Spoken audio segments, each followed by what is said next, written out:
He never spoke, but his paintings exposed Paris. In the spring of 1927, a thin, pale man arrived in Paris with nothing but a battered suitcase and a stack of blank canvases. No one knew his name. He never introduced himself. He simply rented a tiny attic room above a noisy cafe in Montmartre and began to paint. The locals called him Le Muet, the mute. He never spoke, not a single word. Not to the landlady who brought him bread and wine. Not to the street vendors who tried to sell him pigments. Not even when drunkards stumbled into his studio by mistake. He would only nod, point, or stare with those piercing gray eyes until people left him alone. But every few weeks, he would carry a finished painting down the narrow stairs and leave it leaning against the wall of the cafe below. No signature, no price, just the painting. First, people laughed. The first canvas showed a crowded cabaret on the Rue Pigalle. Beautiful dancers in feathers and silk, champagne flowing. But if you looked closer, truly closer, you saw the truth the mirrors reflected. A famous politician slipping an envelope of money to a judge under the table. In the background, a young girl, no older than 16, being led away by two men in expensive suits. The laughter in the room looked suddenly hollow. The joy felt poisoned. The cafe owner almost threw it away. Then someone recognized the politician. Word spread like wildfire. The second painting appeared a month later. It depicted the grand opening of a new gallery in the 8th arrondissement. Elegant women in pearls, artists shaking hands with wealthy patrons. But hidden in the reflections of the crystal chandeliers were faces of forgers, stolen artworks being passed off as originals, and one very famous art critic whispering secrets into the ear of a married duchess while her husband stood only feet away. People started coming to the cafe just to see the new painting. They brought magnifying glasses. They whispered. They gasped. By the third painting, Paris was obsessed. Le Muet painted the secret life of the city no one dared speak about. He exposed the affairs of high society, the corruption in the police, the hidden opium dens where ministers went to forget their sins, the underground clubs where the elite played dangerous games with beautiful boys and girls from the countryside. He never wrote titles.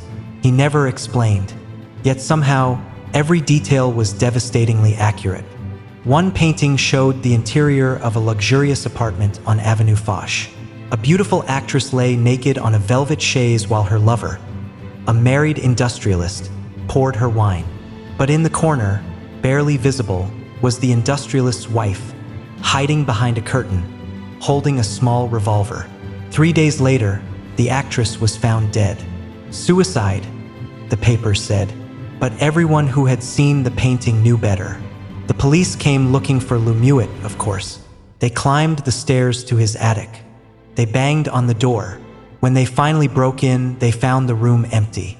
Only fresh paintings leaned against the walls, and one of them showed the exact scene of the police breaking into the very same room, with the officers' own faces clearly visible, twisted in anger and fear. They left without a word. No one ever saw Le Muet again. But the paintings kept appearing. Every 2 or 3 weeks, a new one would materialize against the cafe wall at dawn, sometimes wrapped in brown paper, sometimes still wet, always unsigned, always true. They exposed blackmail rings in the fashion houses of Chanel and Poret. They revealed which bankers were funding both sides of political scandals.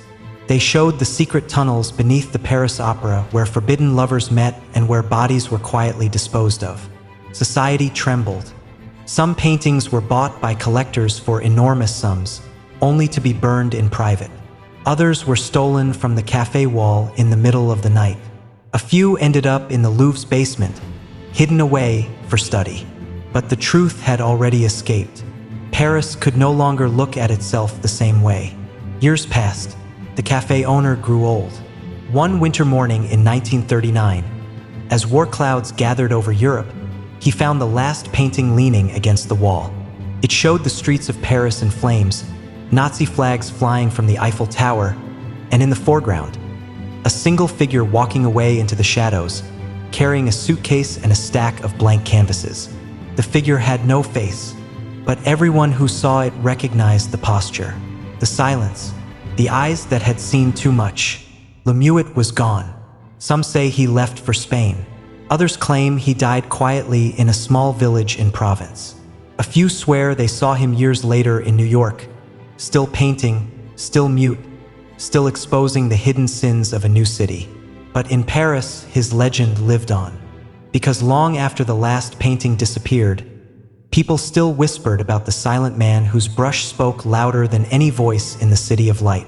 He never spoke a single word, but his paintings, they screamed the truth about Paris. And Paris has never fully recovered. Please subscribe and follow.